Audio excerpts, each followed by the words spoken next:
And I do have something for people to note, just as a quick thing that is more for next time. Since Kretha is the mistress of the forge, she's not adventuring out. So New character. What are we gonna do? New character. What are we gonna do? Ah. What are we gonna do? I don't know. I love that it was on Kretha's face for a moment. Like, I remember that.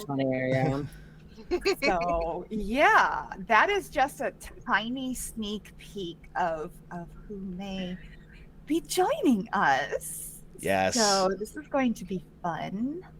Looking forward to it. And this is sort of the end of an arc and the beginning of a new arc. Yes, after this, folks will be going off to Waterdeep. Folks will be going off to negotiate with Baba Yaga. It's gonna be a lot, and this is as far as we know the last big season, the last big arc of this campaign, dealing with Baba Yaga, and then eventually dealing with the Gulthias tree and what's going down there. So stick around. We still got a few more months worth of content in us at least, but we are rapidly coming to a close. And before we do goodbyes and wrap ups and all the other stuff, if you have not leveled your character to 11, please go ahead and either do that now, or let's commit to doing it before the next game.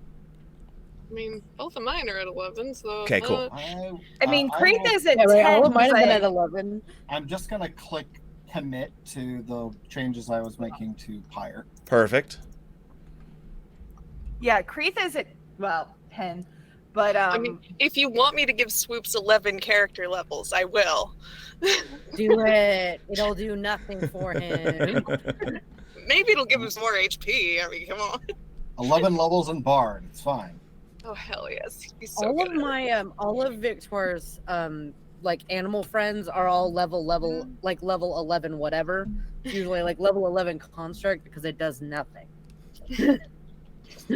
except for, Lou, who gets right, something like your proficiency bonus. Yeah, Lou gets proficiency bonus. Yeah. But that's it. That's all he gets.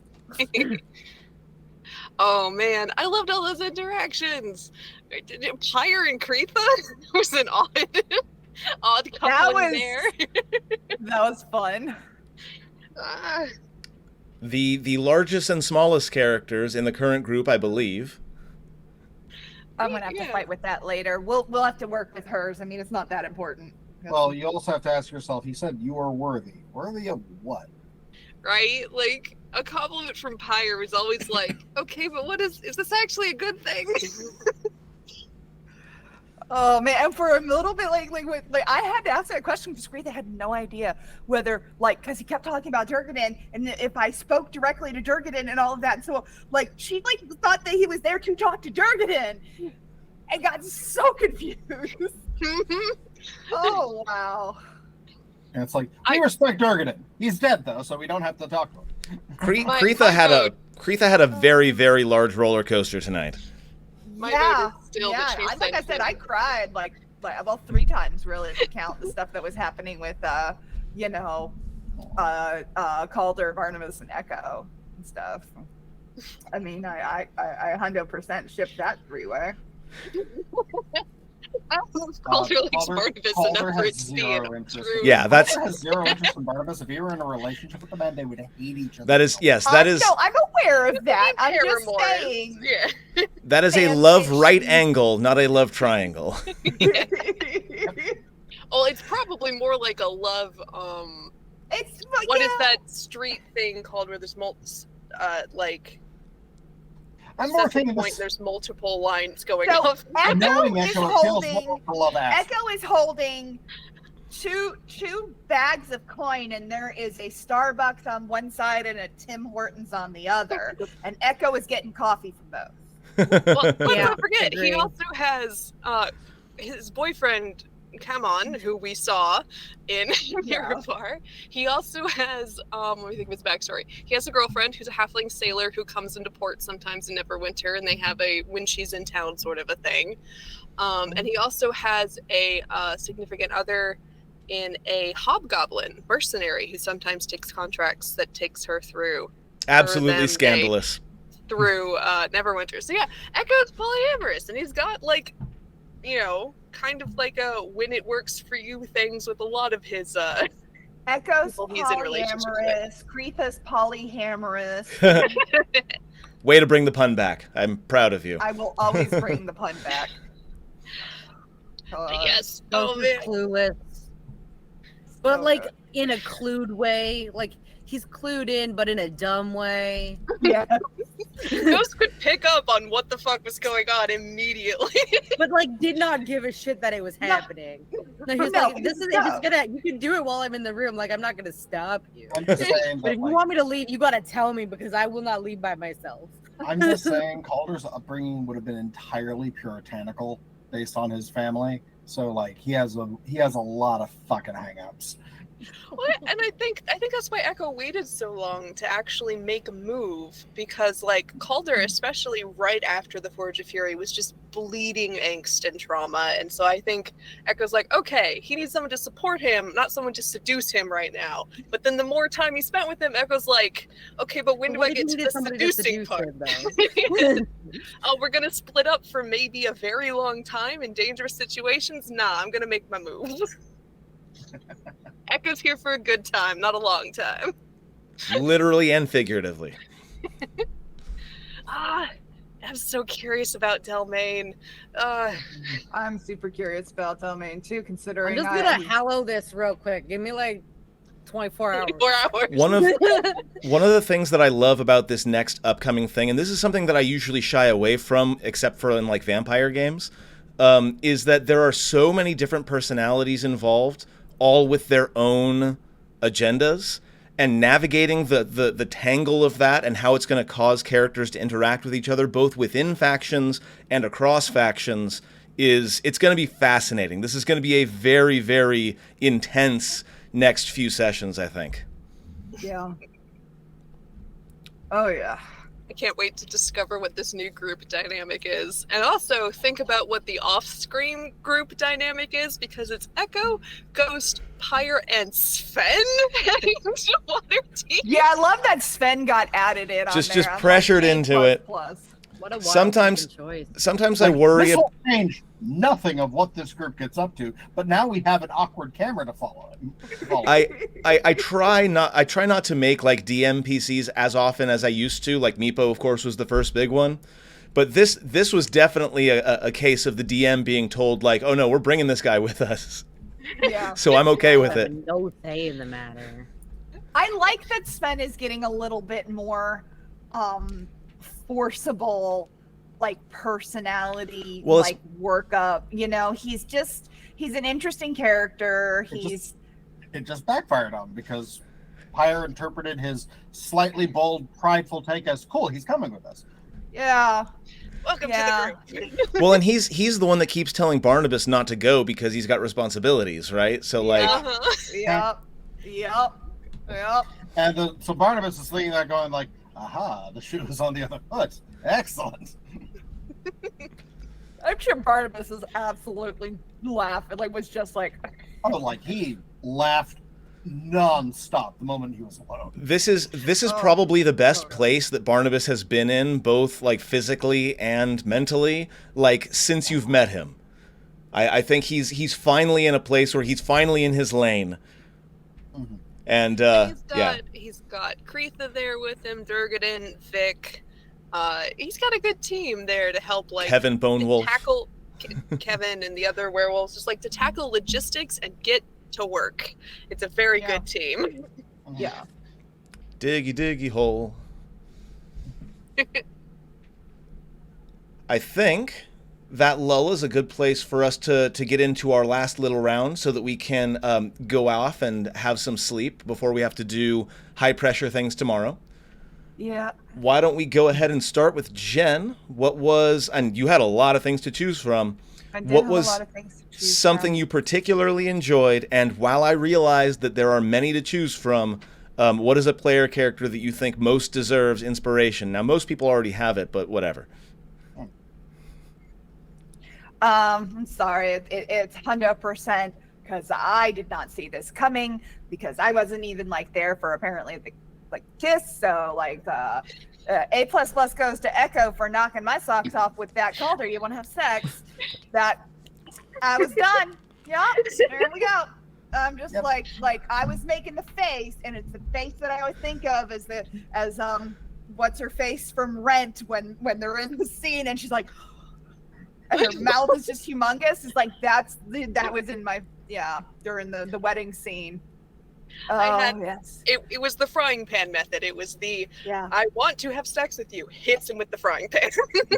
Yeah, but it also slightly had a tiny bit of a feeling of we're going off and maybe we could die. So, like there was that, but it was an interesting, scarily nuanced moment. Yeah. I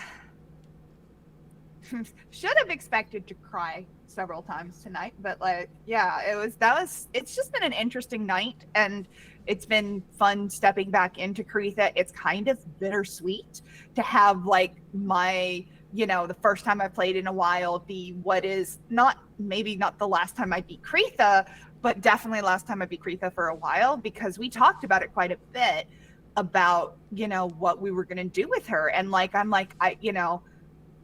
I couldn't see her leaving the Forge, because if she leaves the Forge, she would want to take Durgan with her, and she can't take Durgan with her because while he would probably say yes and go, now is not time to do it, and all of this stuff, and just spiraling in.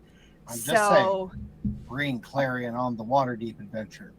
Have all the horny characters in the same room. Oh God, yeah. But the thing is, for the same reason, I can't justify Clarion going, because he's a ball of trauma who will not leave his family right now. I let the characters develop as they will, but they'll take me places I don't expect, and then I kind of have to follow where they lead. And Caritha has been the hell of a crazy ride. Not expect her to end up where she has ended up and how she has ended up. So I'm looking forward to bringing somebody new in and seeing what happens with them. But I guess, I'm having trouble pinning down my absolute most favorite moment tonight. It can be just getting to play Caritha again. And that's I guess that's and it. it is allowed. That is I'll go with that. That's why I word things the way I do. I don't ask for the favorite moment. I ask for a moment that you derive particular joy from, because I know there might be a lot of them, and you can pick one that spoke to you. And I think that was an excellent one. I agree. I knew the words that were going to come out of Gail's mouth. I knew exactly how she was going to say it. I was ready for it, and I still wasn't ready for it. It was just wow. That was so good. To be clear, though, I intuited it. I did not this was not discussed ahead of time. No. I just the moment I caught that awkward pause, right before as Echo's getting up the courage to say the thing, I was like, she's gonna say, "Do you want to have sex?" Here it comes. It's coming. I mean, I did really enjoy Brace for impact. Yes. Yeah, I really did enjoy the conversation that she had and had to have with Barnabas, because we had been talking about it out of game for quite a bit, just around it, about that being a thing, because that's been a thing, that's been the elephant in the room for a while anyway, so and hey, because I was pretty deep into that, and there's definitely going to be probably some bleed I'll have to work through. This is a pretty strong game, so we are here for you, you know that. Mm-hmm. And it was a big one to come back to. And once again, we are very, very happy to have you back. Em, why don't you go ahead and tell me what you had particular fun with, and if there's a person that you think deserves a special shout out. I think today's shout out is gonna be for Olivia for cornering Dell. That was also really good. You bitch. I couldn't let him get away unscathed. Come on. Meanie poop head. I had fun with that. I had fun with that Dell scene. With Echo. I think I think there was more that I wish I could have done, but like my brain is fully not here today. So I think I did what I could, and I give myself a thumbs up for that. We Absolutely. give you extra thumbs up because you guys were all hauling a lot of characters. And I was wondering if Echo was going to bring up the fact that Calder, like, because Echo now has clocked the fact that, oh, Dell just said I push back against people who make deals with Abyssal and demons and devils and that sort of thing. And like I don't think that Calder has specifically said exactly to Echo yet. Has that already happened? He told them that he had a conversation with his mother, who is in fact a devil. Right. He was very vague with the details of what that conversation led to. Right. So Echo really wasn't worrying about that in the moment. It was more of he saw Calder cry when he hugged this person who is his brother. And Echo was like, this could get real messy real fucking fast. Yeah. And I'm just to clock what was going on with that. And I'm looking ahead to the watcher potentially learning about certain deals that have been made. It's going to be great. I'm really, like I said, looking forward to the composition of this group. Like I'm interested because Dell there are 3 parts of Dell.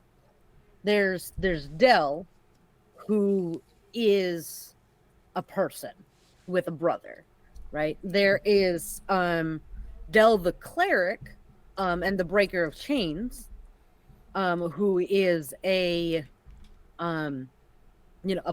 pro-union cleric that doesn't like people being put into serfdom, and the fact that Echo's entire clan basically ended up as servants to his father's family is already giving him bad taste in his mouth. Because he feels like that was a choice. I hope it was your choice. But it was a choice, and I don't fully agree with it, bud. And then there is Dell the Watcher, who is the paladin half. That's I'm doubling down on the tenets of my god. And, going along with the, I will help people get out of bondage. I'm I picked this, but it's also okay, consistently. So it's just Dell has a couple. Dell is a layers, a sphere of onion layers. He doesn't have a high enough charisma to be a parfait. It's positive. It's a positive number. It's a 0. 0 is not a positive number. Jeff. Not a negative number either. Jeff, what did you have fun with, and who do you want to shout out? I think I know this one, though. Boy, yeah, there was a lot that happened tonight. I'm kind of sorry I didn't get to interact with Dell, because I feel that the mission is going to give Dell and Calder a lot of time to talk. Yeah. And that'll be fun to watch how their issues emerge. That'll be fun. I loved the hell out of the opening negotiations between Kretha and Barnabas and Calder trying to play the intermediary. But landed on, because I had been thinking about what is a solution to this puzzle, because trying to satisfy Dwarven pride, a must. Make sure all sides are respected. Make sure that Barnabas can retain power and dignity while not insulting everything that Kretha has been trying to do. And landing on the idea of, oh, wait, they're a dwarf clan. They can just buy it. Capitalism is the answer to all problems. Source of and solution to all problems. Yeah, So, and I did not see that coming, but it definitely makes a lot of sense. It fits. It lets Kretha maintain a degree of influence and allows her to maintain a position in their society. Gets her a fuck ton of gold, which will allow her to, which allows her whatever influence she needs for whatever she wants to do. Gives her the resources to acquire any resources she lacks, and allows her to thumb her nose at her dad, as well as satisfying the egos of any hardcore, hardline anti-goblin mucky muck within dwarven culture. Yeah, definitely.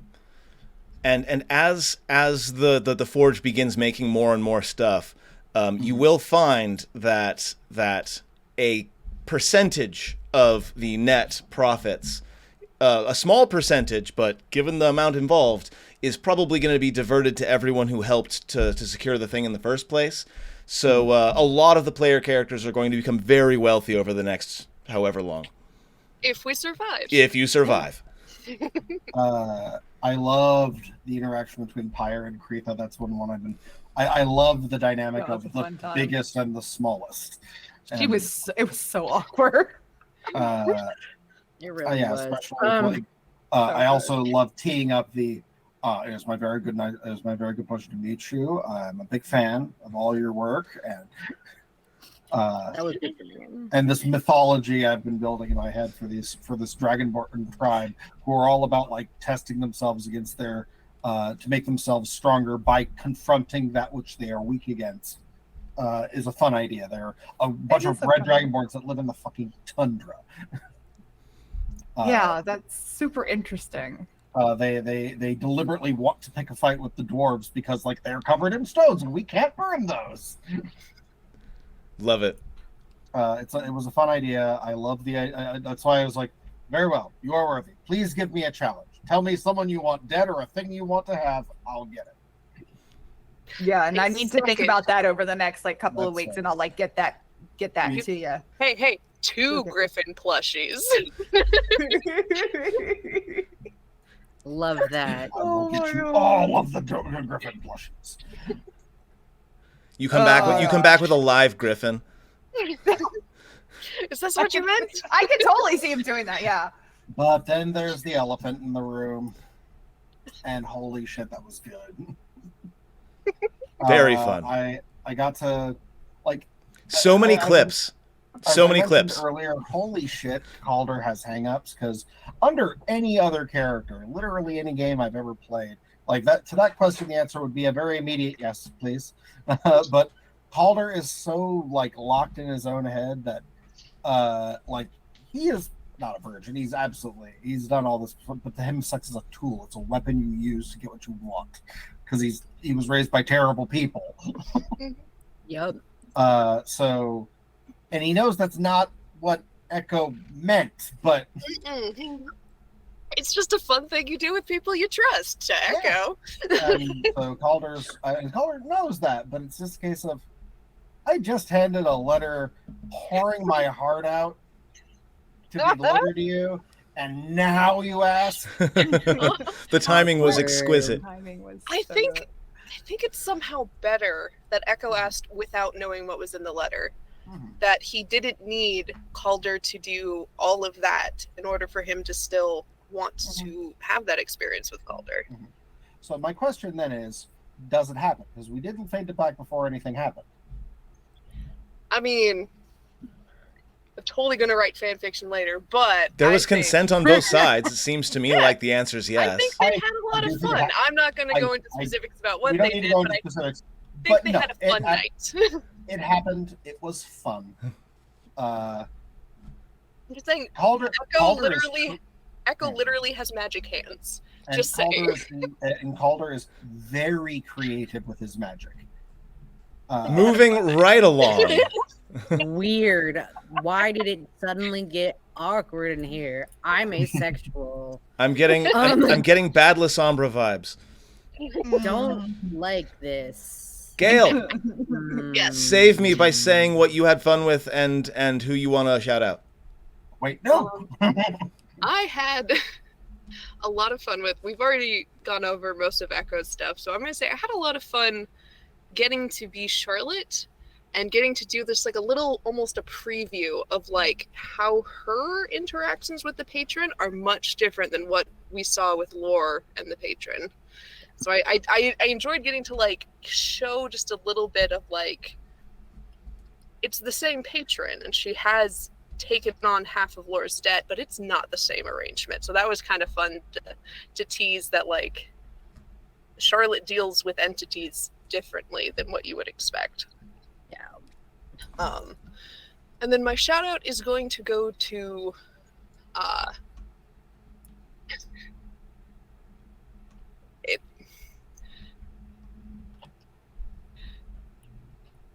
okay, what made me laugh harder? It's gotta be fucking Ghost. And they're like, hold on, I can add to this scene. Busting in the door, suggesting Ghost has invented Twister, and as soon as he invents this game, he wants to tell Calder and Echo. He wants to tell Calder. Echo was there. First of all, okay.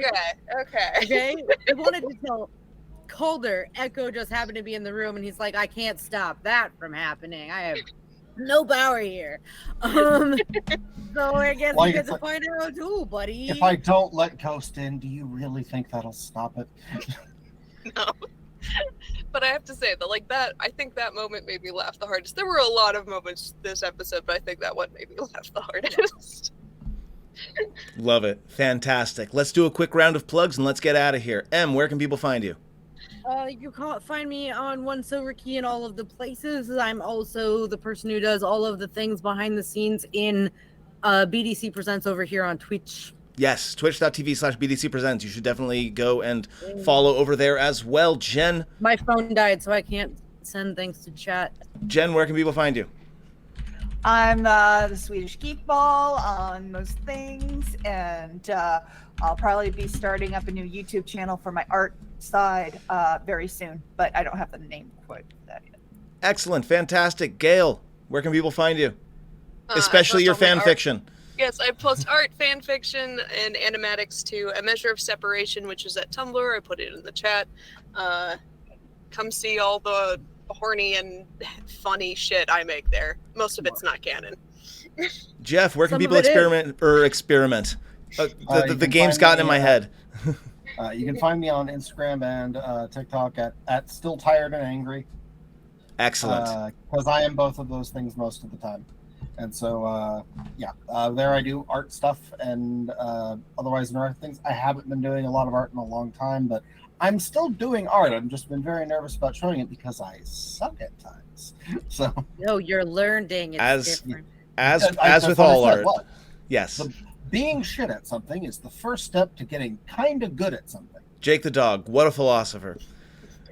Yes, absolutely. You should find them. You should follow them. You should experience them. You can find me at Twitch and Twitter at MathDemigod. Also, saying once again, BDC Presents is where we're going to be doing a lot of our tabletop stuff, including some more Fallout content. So we'll see you there in the future. For now, thank you very, very much for watching. We will catch you in 2 weeks. Bye. Bye.